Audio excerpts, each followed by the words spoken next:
más a Congreso Noticias, edición matinal. Hoy tendremos amplia cobertura a lo largo de esta jornada informativa. Vamos ahora con los titulares del día. Premier Cateriano expondrá este viernes ante el Pleno del Congreso proyectos para delegación de facultades en materia económica y seguridad ciudadana.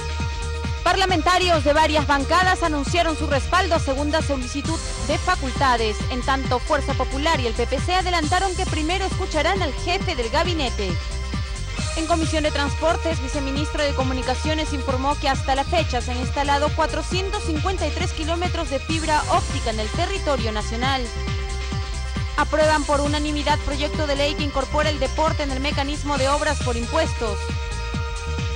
Comisión de Justicia aprobó proyecto que crea régimen de unión solidaria sobre derechos y obligaciones patrimoniales y asistenciales. Está dirigido a solteros, viudos o divorciados. El presidente del Consejo de Ministros, Pedro Cateriano, expondrá este viernes 12 ante el Pleno del Congreso los proyectos enviados por el Poder Ejecutivo sobre delegación de facultades en materia económica y seguridad ciudadana. Así lo confirmó el congresista Josué Gutiérrez. Escuchamos. Hay una agenda muy amplia el día jueves. ¿No? El día jueves. Lo que ha emitido la mesa directiva es una virtual que permita la discusión el día viernes. Ojalá el día viernes pueda aceptar el señor ministro, el primer ministro, ¿no? a venir acá al Parlamento, no siendo obligatorio, pero creo que es muy interesante y muy indispensable su presencia o su concurrencia a efectos de desarrollar y sustentar cada uno de estos temas en materia de facultad. ¿La presentación sería solo sobre las facultades económicas y también ya sobre las civiles? No, sobre las dos, porque finalmente va a ser justamente una sesión extraordinaria con la finalidad de ampliar los tiempos y la metodología del debate que nos permita abordar estos dos temas, ¿no? Un pleno ordinario sería entonces el jueves y el viernes se llevaría a cabo la... Claro, con esta agenda única que serían las delegaturas, que sería muy importante discutirlo, ¿no? Bien, y a propósito de este tema, les presentamos los principales avances del segundo pedido de facultades presentado por el gobierno en materia de seguridad ciudadana y lucha contra la criminalidad organizada.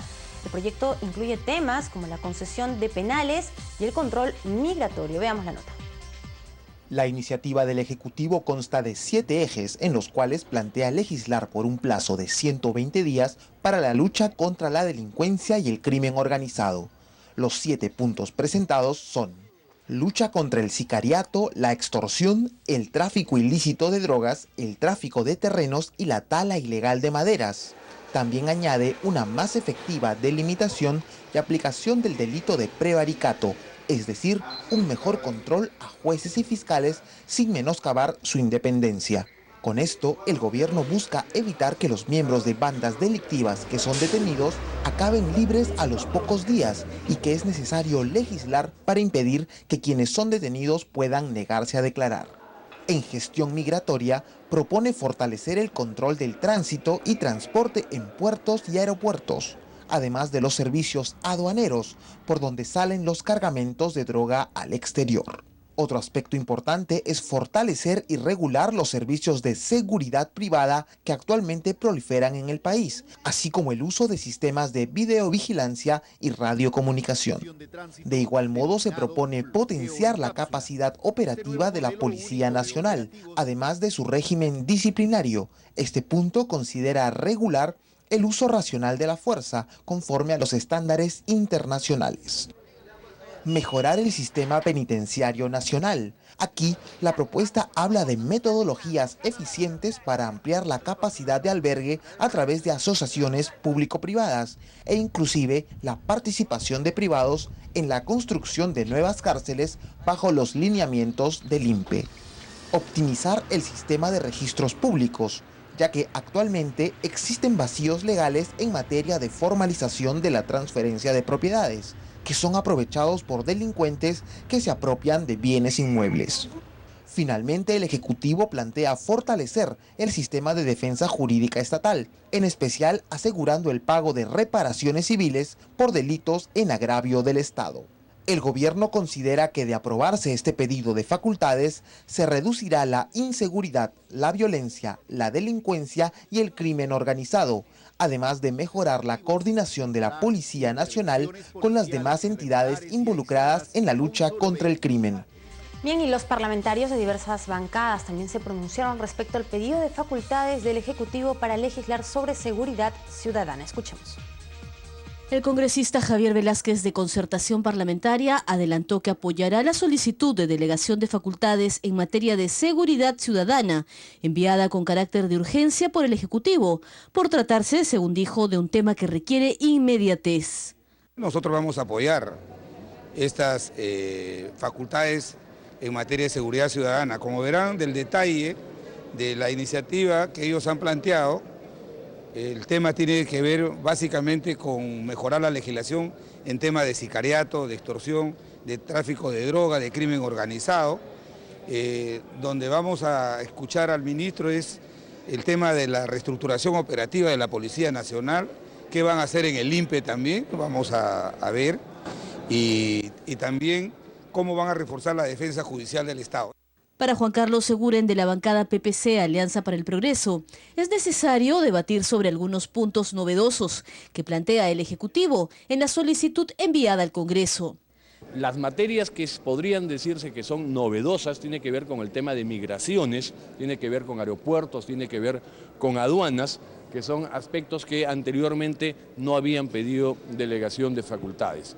Y sí insisten nuevamente en el tema de control de penales y en el tema de, básicamente, desarrollo de infraestructura. Por su parte, la congresista Luz Salgado, de Fuerza Popular, pidió que el jefe de gabinete, Pedro Cateriano, explique cómo va a implementar las medidas propuestas. Y lo que están planteando en algunos casos es iniciativa de gasto, que la tiene el Ejecutivo, no la tiene el Legislativo, y otro, correcciones operativas, administrativas, cómo hago que no haya más corrupción. Eso no es por ley, eso tiene que poner decisión política para poder fiscalizar más tus órganos administrativos, cambiar a las personas que están cometiendo ilícitos. Es una decisión netamente del Ejecutivo en cada una de sus secciones. Mientras el congresista de Perú Posible y expresidente del Consejo de Ministros, Yude Simón, explicó que si bien su grupo parlamentario aún no se reúne para tomar una decisión al respecto, tiene la convicción de que en este ámbito la representación nacional debe dar su visto bueno. En el tema de seguridad, en efecto, todo es muy general, pero en el caso de seguridad yo creo que tiene que actuarse de inmediato. Yo sí creo que en ese tema, vamos a ver qué cosa dice el ministro, deberían darle con carácter de urgencia a las facultades al Legislativo, al Ejecutivo. Eso es urgente, porque todos los días tenemos, ya sabe usted, lo que está pasando en los colegios, las presiones, los muertos, y creo que no podemos dedicarnos en el Congreso por la forma como trabaja en dar, intentar resolver en parte este problema, sino dejarle al Ejecutivo hacer las cosas. Cabe destacar que se trata del segundo de los 3 proyectos de ley anunciados por el presidente del Consejo de Ministros, cuando se presentó ante el Congreso para pedir el voto de confianza. La semana pasada, el gobierno envió el pedido para legislar sobre materia económica y administrativa.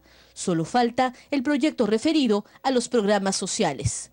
Informó Perla Villanueva, Congreso Noticias.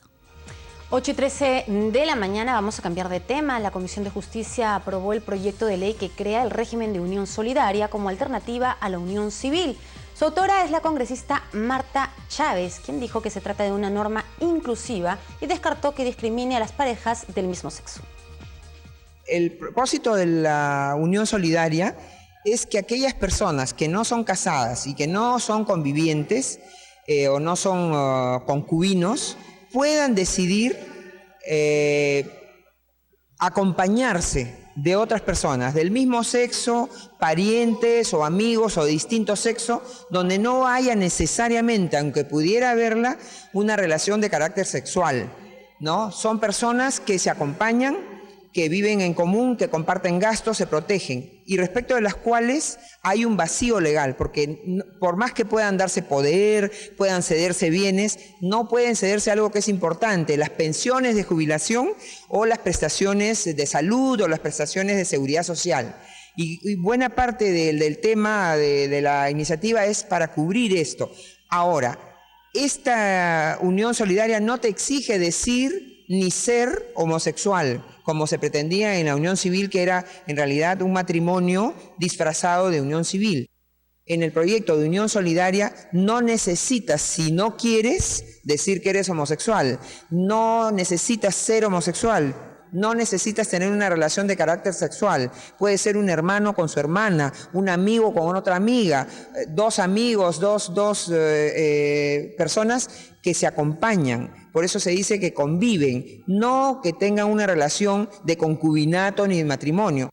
Es un tema absolutamente de voluntad de dos personas adultas con capacidad y que deciden inscribirla porque se necesita un principio de formalidad para que se reconozca esto, ¿no? Y se puede pedir indemnización, se puede pedir prestaciones, ¿no? Si hay, y se puede pedir reparto de los bienes. Los congresistas Teófilo Gamarra y Johnny Lescano se mostraron de acuerdo en la reubicación del Centro de Rehabilitación Juvenil de Lima, conocido como Maranguita, por encontrarse en una zona residencial y por poner en peligro la seguridad de los vecinos.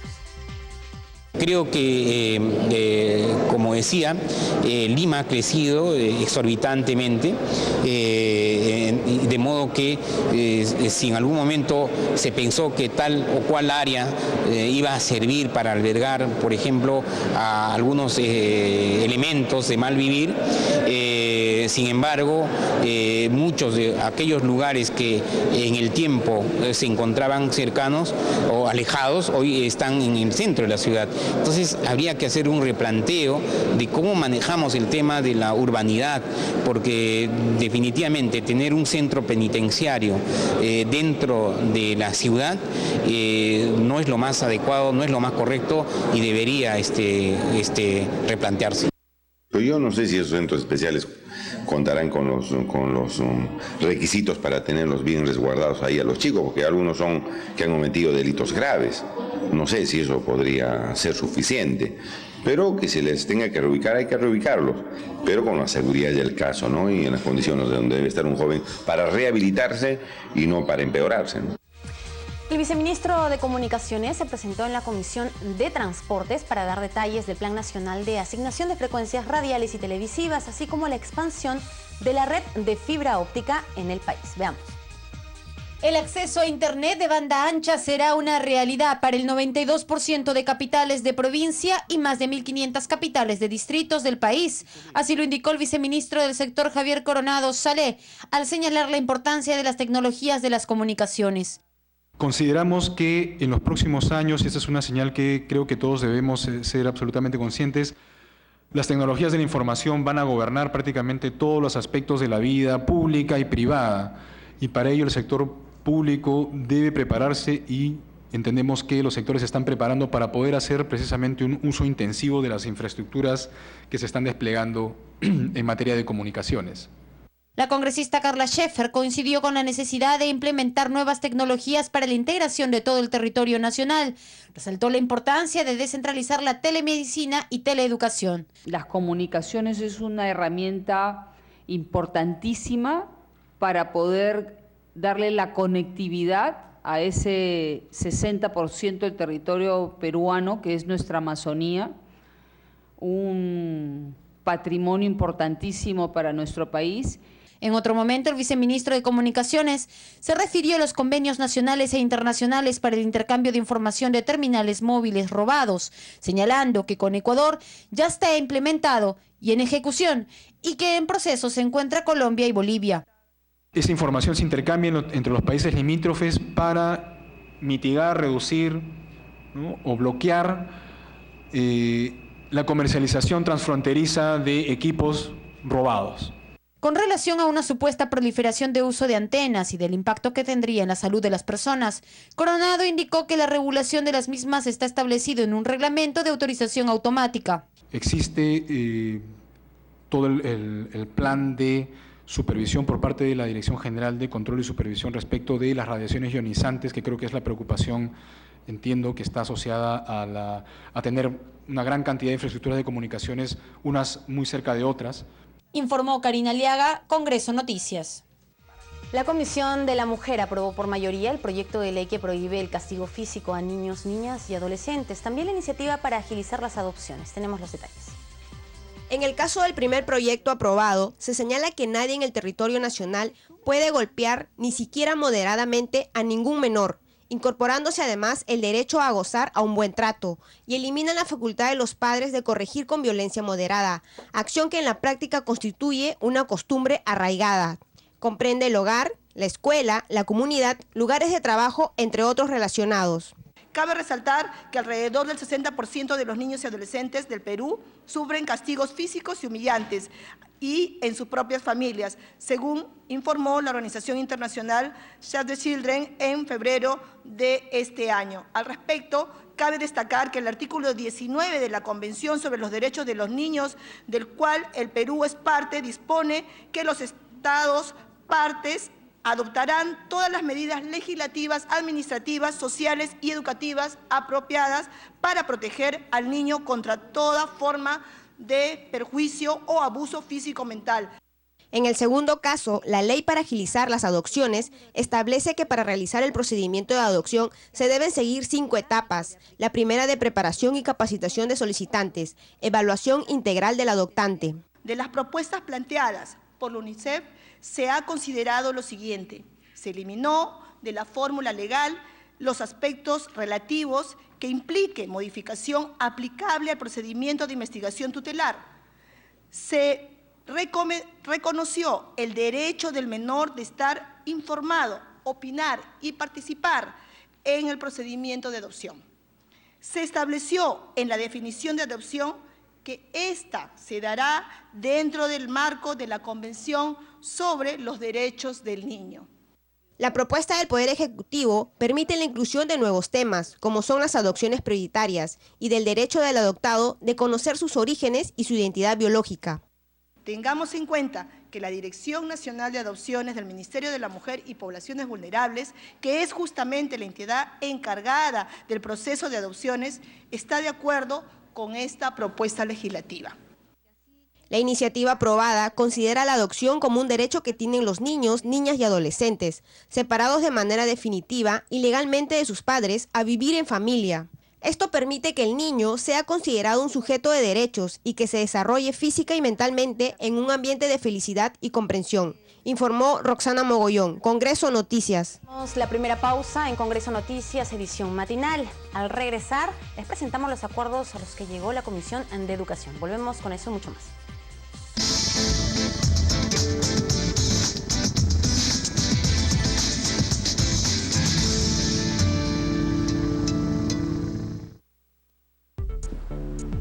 El Congreso de la República es mucho más que noticias. Es historia. Es opinión. Es cultura. Es debate. El Congreso de la República también es televisión. Nuestro trabajo alcanza cada rincón del país, cada hogar donde el bienestar llega, cada empresa que nace, cada empleo que se crea, cada camino que nos une, cada producto que se exporta. Cuando el país crece, allí estamos presentes, porque las leyes que hacen que el Perú esté mejor se dan aquí, en el Congreso de la República, donde nacen las leyes que mueven al Perú.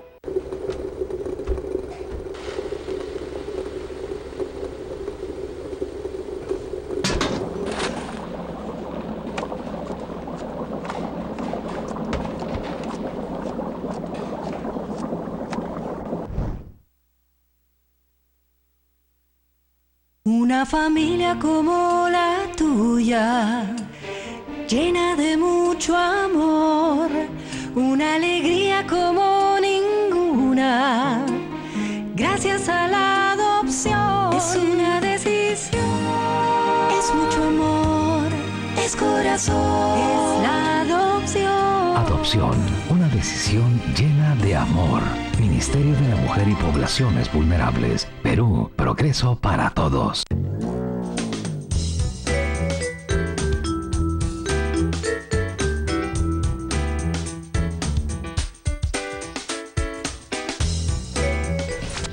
Reconsideración. Concluido el debate y aprobación de un proyecto de ley, cualquier parlamentario tiene la facultad de solicitar la reconsideración de determinado artículo, de un capítulo o de todo el proyecto. Se presenta por escrito y su aprobación requiere una votación a favor de la mitad más uno del número legal de congresistas.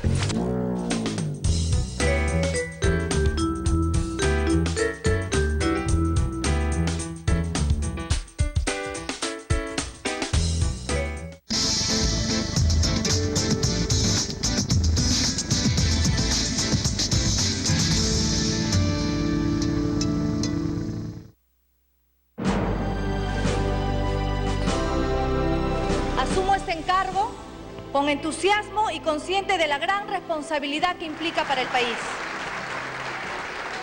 Se convocará un pleno en el que debatiremos con exclusividad todos los dictámenes referentes a temas de género.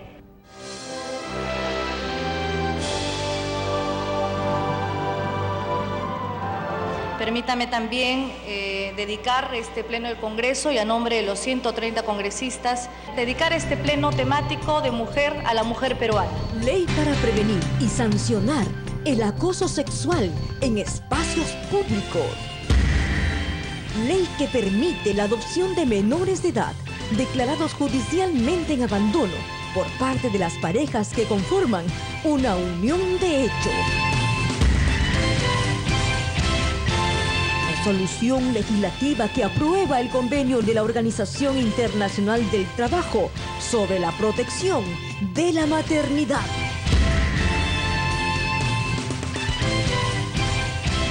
Agradezco a todos ustedes por este pleno temático.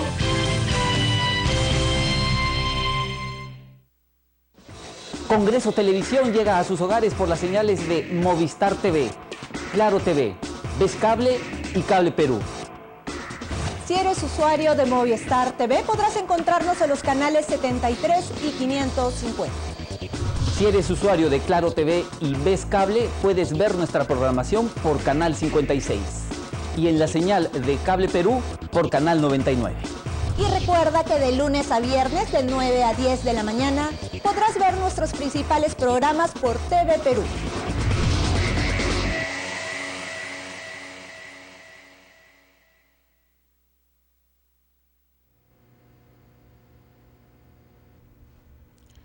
Señor presidente, señores representantes, estoy aquí en nombre de todos los ciudadanos y ciudadanas que nos eligieron para plantear nuestros problemas y buscar soluciones. Porque en nuestra voz todos están representados. En el Congreso, todas las voces están representadas. Y juntas deciden lo más importante para el país. Juntos hacemos el Congreso.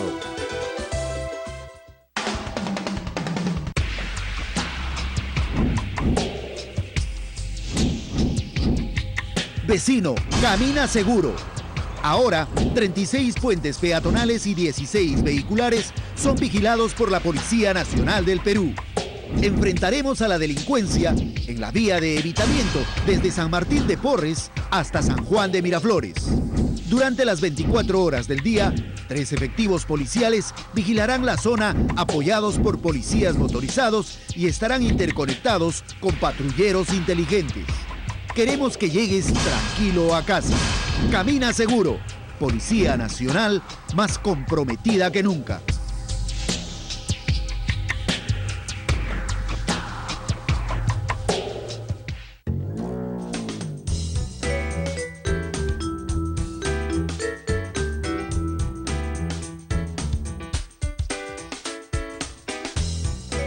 Interpelación. La interpelación es un derecho de la acción política y es la herramienta más contundente y eficaz con la que cuentan los parlamentarios para ejercer el control político y fiscalización. Es un recurso mediante el cual se analizan los actos de gobierno. El debate se produce en el Pleno del Congreso, en donde están representadas todas las tendencias ideológicas de la política nacional. A través de la interpelación se conocen las políticas de gobierno y se pueden trazar nuevas orientaciones al gabinete ministerial o rectificar las que hubiese adoptado. La interpelación se plantea mediante moción de orden del día para citar al gabinete ministerial o a uno de sus integrantes para que respondan un pliego de preguntas.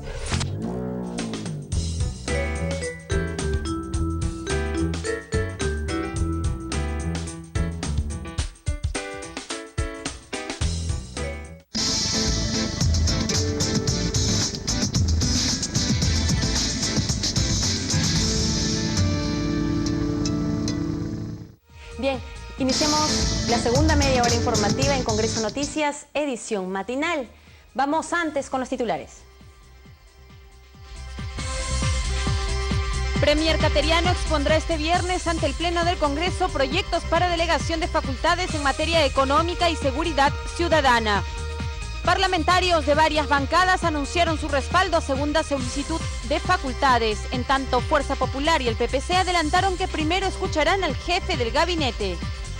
En Comisión de Transportes, viceministro de Comunicaciones informó que hasta la fecha se han instalado 453 kilómetros de fibra óptica en el territorio nacional. Aprueban por unanimidad proyecto de ley que incorpora el deporte en el mecanismo de obras por impuestos. Comisión de Justicia aprobó proyecto que crea régimen de unión solidaria sobre derechos y obligaciones patrimoniales y asistenciales. Está dirigido a solteros, viudos o divorciados. La Comisión de Constitución debatirá hoy la despenalización del aborto por violación sexual. En la víspera, analizó el proyecto para modificar el reglamento del Congreso a fin de incorporar la consulta previa legislativa. Veamos. Los proyectos legislativos sobre la aplicación de la ley de consulta previa en el ámbito legislativo siguen originando un gran debate entre los parlamentarios de la Comisión de Constitución. Ante las distintas opiniones, plantearon un mayor estudio para no duplicar esfuerzos. Creo y planteo como cuestión previa que esto sea devuelto a la asesoría técnica para que se haga un estudio mejor al amparo de lo que señala el propio convenio 169 de la OIT, presidente. Me parece bien que ponga usted en debate el tema, pero creo que tiene serias aristas de inconstitucionalidad que deben merecer un estudio más detenido, más profundo, y creo que terminada la ronda de intervenciones que se produzcan en el pleno de esta comisión acá, esto debiera regresar recogiendo las opiniones vertidas por los señores congresistas para un nuevo análisis de parte de los asesores. Este proyecto de dictamen afecta gravemente lo que establece la Constitución. Si bien es cierto, cualquier proyecto que afecte a los pueblos originarios debe ser consultado según la norma vigente. En temas de educación y salud son decisiones asumidas por el Estado peruano, así lo manifestó el congresista guajún Eduardo Nayab. Hay temas que no se deben consultar. Todo lo que son cuestiones médicas, vacunaciones, eso no se tiene que consultar, porque eso es una cuestión que nosotros entendemos que así es. Las cuestiones de educación tampoco se deben consultar. Eso los mismos pueblos indígenas lo están aceptando, lo han entendido absolutamente y seguimos reclamando más acción del Estado en nuestros territorios. La congresista Verónica Mendoza, como autora de uno de los proyectos, planteó que la Comisión de Pueblos Andinos es la encargada de sustentar ante el Pleno del Congreso cualquier dictamen que afecte los derechos de los pueblos originarios y que una vez aprobada en primera votación, esta sea consultada nuevamente antes de la segunda votación. Planteamos, presidente, que ese predictamen que realice la Comisión de Pueblos Andinos, Amazónicos, Afroperuanos, Ambiente y Ecología pase al Pleno para una primera votación. Y ahí, presidente, no hay ningún veto. El Pleno del Congreso podrá decir, hacer, deshacer lo que sienta, lo que piense que corresponde. Podrá modificar en lo que considere ese dictamen emanado de la Comisión de Pueblos Indígenas, presidente. Finalmente, se aprobó en bloque 22 tratados internacionales y 16 predictámenes recaídos en derechos legislativos, todos ellos por mayoría. Informó Sandra Romero, Congreso Noticias. Tras su participación en el primer Congreso de Comisiones de Salud de los Parlamentos de las Américas en Paracas, el ministro de Salud Aníbal Velázquez conversó con Congreso Televisión. Veamos la entrevista que hizo nuestro compañero Ricardo Alba.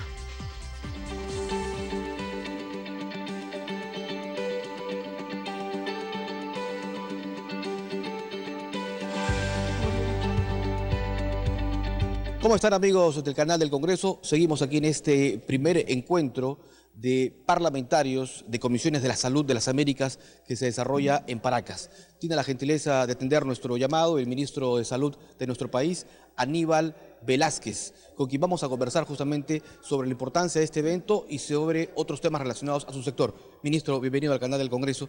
La trascendencia de este cónclave internacional. Bien, es muy importante primero porque es una iniciativa de Perú de poder convocar a los parlamentos, a las comisiones de salud de los parlamentos de las Américas y permite justamente intercambiar estas experiencias porque el poder legislativo es muy importante para un sistema de salud, tanto desde la etapa de diseño como la implementación de una política o una reforma y también en la parte de la rendición de cuentas.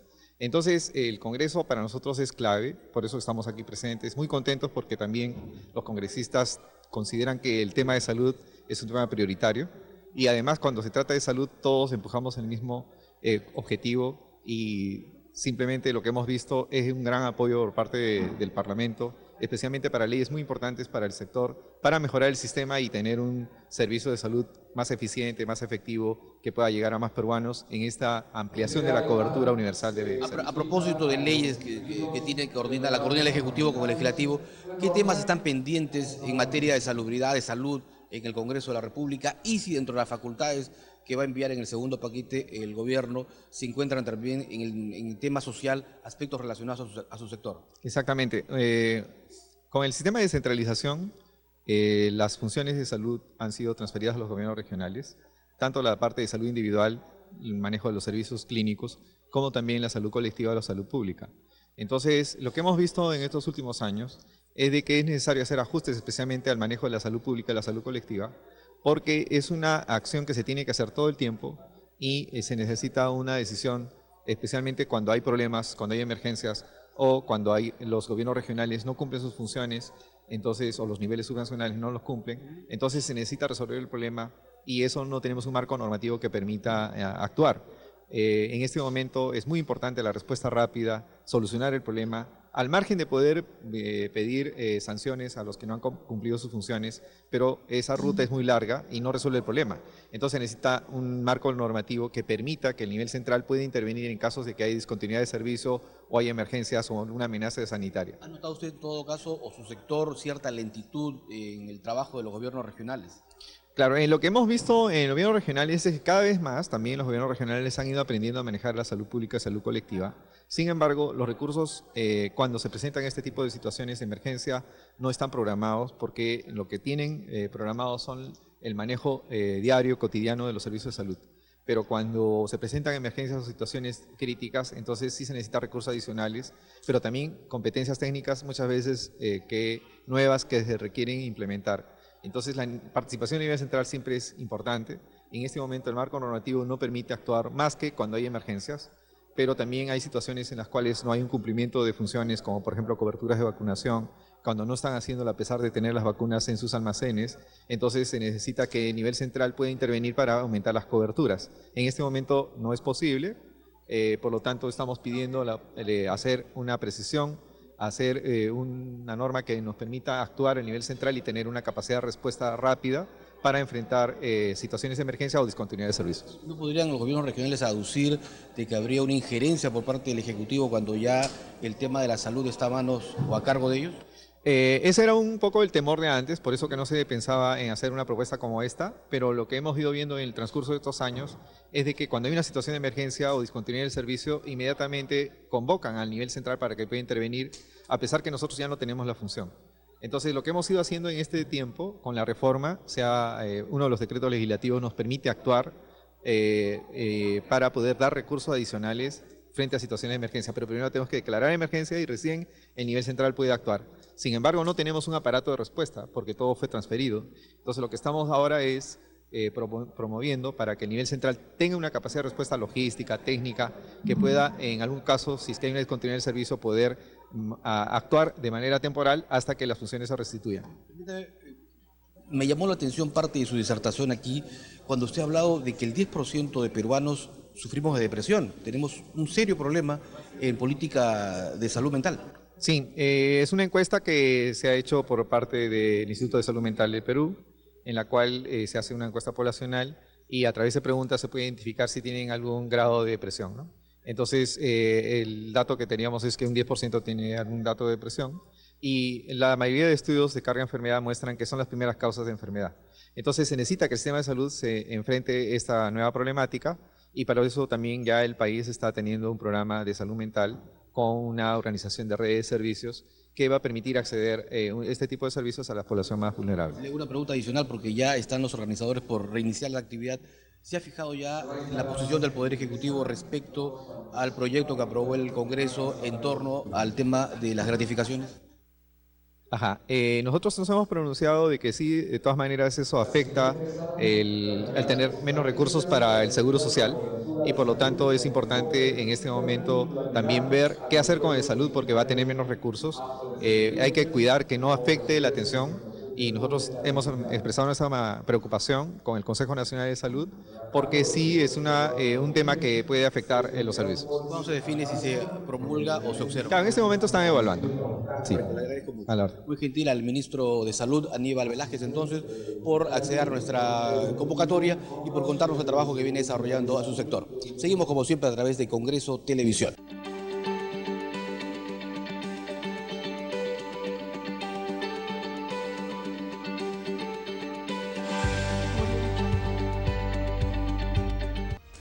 Bien, vamos a seguir hablando de temas de salud porque por gestión de la presidenta del Congreso, Ana María Solórzano Flores, el Ministerio de Salud declaró en estado de emergencia los servicios de salud en el distrito de La Joya, Arequipa. Tenemos la nota. Este fue el principal acuerdo al que se llegó en la mesa de trabajo desarrollada en el despacho del ministro del sector, Aníbal Velázquez Valdivia, luego de exponer el drama que viven cientos de usuarios que son atendidos de manera precaria e inadecuada en un hospital provisional instalado en un sector del coliseo local.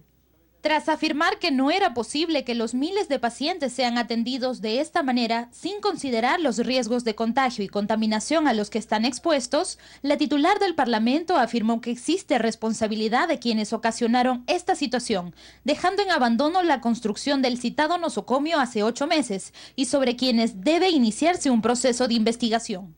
Acompañada del alcalde del distrito de La Joya, Cristian Cuadros Treviño, y regidores de dicha comuna, Solórzano Flores dijo que al parecer existe un problema de saneamiento del terreno que no se cumplió para la edificación del nuevo hospital, además de permisos que debieron gestionarse ante los ministerios de Salud, de Economía y Finanzas. En otro momento, la presidenta del Congreso anunció que el próximo viernes 19 de junio viajará junto a los ministros de Salud a La Joya para sostener una reunión con las autoridades de la región con el fin de hallar una solución y se acelere la construcción del nuevo hospital. Se va a convocar para ello a la gobernadora regional de Arequipa, Yamila Osorio, y al alcalde provincial Alfredo Segarra Tejada, adelantó. Informó Congreso Noticias. 8:42 de la mañana, vamos con más información. Los congresistas César Irupailla y Aldo Bardales recibieron al alcalde de Moyobamba, quien informó sobre el paro que viene realizándose en esta región respecto a la construcción de un hospital. Que hemos llegado hasta la ciudad capital de la República en busca de una solución definitiva al entrampamiento de una gran inversión que estamos persiguiendo, que es hacer realidad la construcción del hospital nivel 2.2 en su capacidad resolutiva. Hoy somos testigos presenciales que ha sido emitido por el Organismo Superior de Contratación del Estado, la resolución 163, donde genera el recurso de recusación, lo deja resuelto para poder retomar el reinicio del entrampamiento que se ha tenido desde octubre del año pasado de esta inversión del Estado que va a beneficiar a toda la población del Alto Mayo y la región San Martín. El hospital 2.2 con capacidad resolutiva nos va a permitir que muchas familias de la ciudad de Moyobamba y la región San Martín no tengan que venir a Lima o ir a Chiclayo en busca de una atención especializada en la salud. Nuestra población exige el cumplimiento de la descentralización de las inversiones. Bien, y los alcaldes provinciales y distritales de Arequipa respaldaron la gestión de la presidenta del Parlamento, Ana María Solórzano. Fue luego de una reunión de trabajo en la que destacaron el impulso de los proyectos de inversión que viene realizando la legisladora para beneficio de la población sureña. Como parte de su función parlamentaria, la titular del Congreso, Ana María Solórzano, escuchó las demandas de por lo menos 60 alcaldes de la región Arequipa, quienes detallaron que la falta de presupuesto, así como la postergación de proyectos de inversión en esa región, retrasan el desarrollo económico y social de esa zona del país. Bueno, hay problemas como los daños en los puentes, en los canales y también en diferentes aspectos que ha ocurrido en los tramos viales. Lo que se está pidiendo es de que realmente para el Valle del Colca, que cumple este 21 de junio 190 años de creación política, tenga la oportunidad de tener el asfaltado de ambos márgenes, y eso es lo que estamos buscando a través de la presidencia del Congreso. Por su parte, el alcalde de Tomepampa, John Chirinos, explicó que el sistema de agua en su provincia ha colapsado y que no cuentan con dinero para el expediente técnico de la obra que subsane esta situación. No tenemos dinero y los 11 distritos de la provincia de La Unión no cuentan con dinero suficiente para realizar los estudios de los perfiles y expedientes, de esa manera poder buscar el financiamiento de esos proyectos que son de suma necesidad de la población. Tal es el caso de que, por ejemplo, el sistema de agua y desagüe de Tomepampa ha colapsado en su totalidad. Mientras, el alcalde de la provincia de Condesuyos, John Casquino, dijo que buscan impulsar el proyecto ARMA. Hemos venido a impulsar este proyecto de gran envergadura de ampliación de frontera agrícola que no se está dando como hace 40 años aproximadamente en la región sur del país. Y por lo tanto esto hemos venido a impulsar y que se dé este gran proyecto que no solamente va a favorecer a la provincia de Condesuyos, sino a la región Arequipa y por ende al país, ¿no? Los alcaldes distritales y provinciales visitantes destacaron el apoyo de la presidenta del Congreso. También se reunieron con el viceministro de Comunicaciones, Javier Coronado, para ver la problemática de obras en su sector y principalmente en el sistema de Internet rural. Informó Perla Villanueva, Congreso Noticias. El exgerente de logística del Ministerio Público, Luis Chumbe, se presentó ante la comisión investigadora del caso Orellana. Informó sobre la contratación de obras y servicios a consorcios con la aceptación de cartas fianzas emitidas por la cooperativa COPEX. Ante el grupo investigador, Luis Chumbe señaló que durante su gestión fueron solo 2 cartas fianzas emitidas por COPEX que aceptaron, respetando las disposiciones del juez y de la OCE. Se consultó al organismo superior de contratación del Estado, porque había un comunicado que ahora se lo puedo alcanzar, en el cual se señala, del mismo OCE, en el cual se señala que esta empresa tenía una acción de amparo y que ella había sido admitida. Y obliga a las instituciones a recibirlas. En la parte final del comunicado número 6. Respuesta que calificó de repetitiva el titular de la comisión, Vicente Ceballos, señalando que eran incapaces de ir más allá en sus responsabilidades funcionales al evitar que un mandato judicial dé luz verde a las cartas fianzas de COPEX. Muchos investigados ante esta comisión persisten sistemáticamente en una única respuesta, ¿no? Que ellos cumplían con su deber y que sometían a lo que disponía el juez o la OCE. Es decir, eran incapaces de ir más allá en sus responsabilidades funcionales, porque en este caso de la recepción de cartas fianza aducen de que un juez de la región Ancas ordenó a la OCE y la OCE publicó de que las cartas de fianza otorgadas por COPEX eran plenamente válidas.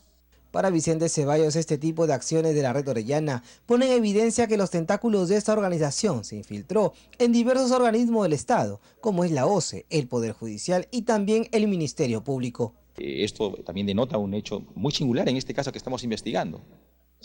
Ya hablamos de la OCE, hablamos del Poder Judicial y también del Ministerio Público, que también fue penetrada por los tentáculos de la llamada red orellana. A puerta del fin de la presente legislatura, Ceballos dijo que la Comisión Rodolfo Orellana continuará sesionando por mandato expreso del reglamento hasta el mes de julio. En agosto se cerrarán las investigaciones. Recordemos que el plazo caduca en el mes de septiembre, luego del cual se presentará ante el Pleno las conclusiones y recomendaciones del informe final. Informó Carlos Castro, Congreso Noticias. El presidente del Consejo de Ministros, Pedro Cateriano, expondrá este viernes 12 ante el Pleno del Congreso los proyectos enviados por el Poder Ejecutivo sobre delegación de facultades en materia económica y seguridad ciudadana. Así lo confirmó el congresista Josué Gutiérrez. Hay una agenda muy amplia el día jueves. El día jueves.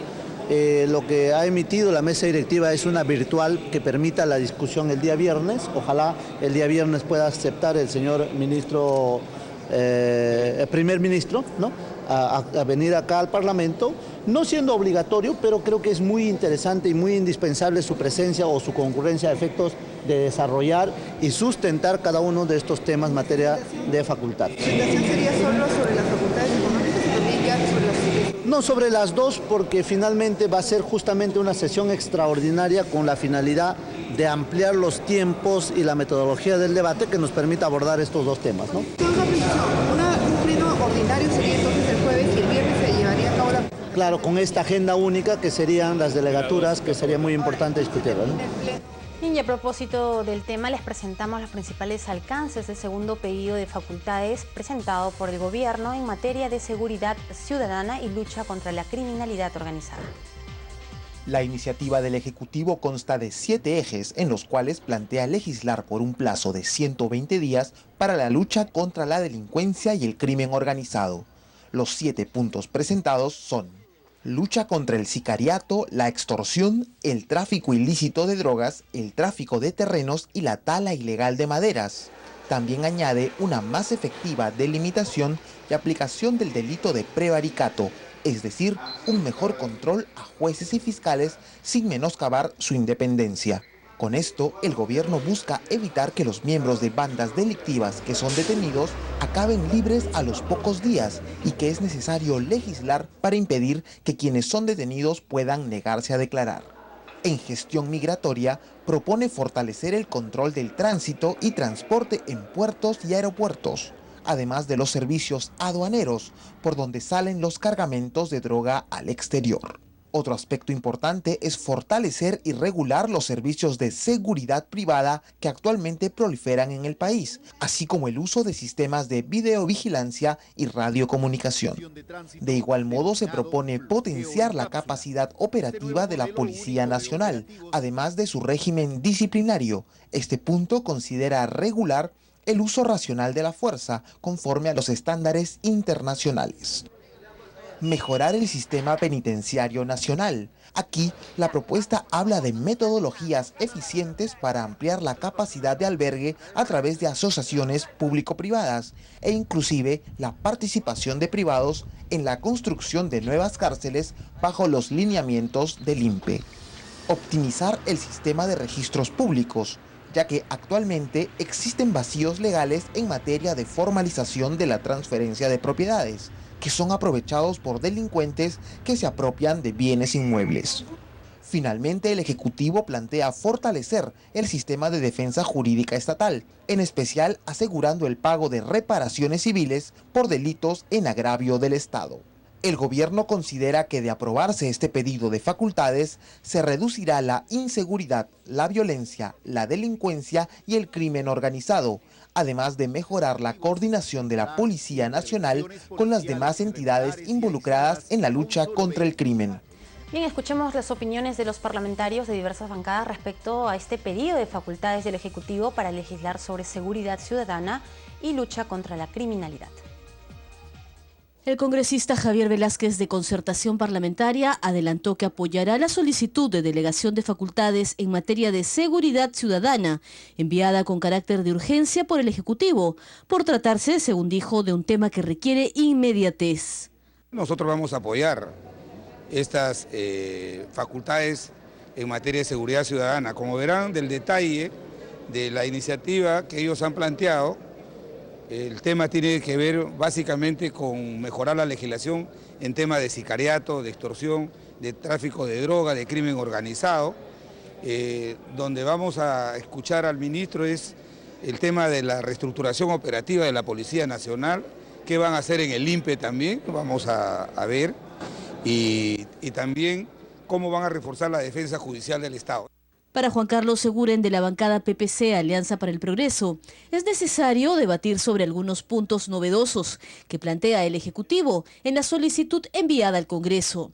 Las materias que podrían decirse que son novedosas tiene que ver con el tema de migraciones, tiene que ver con aeropuertos, tiene que ver con aduanas, que son aspectos que anteriormente no habían pedido delegación de facultades.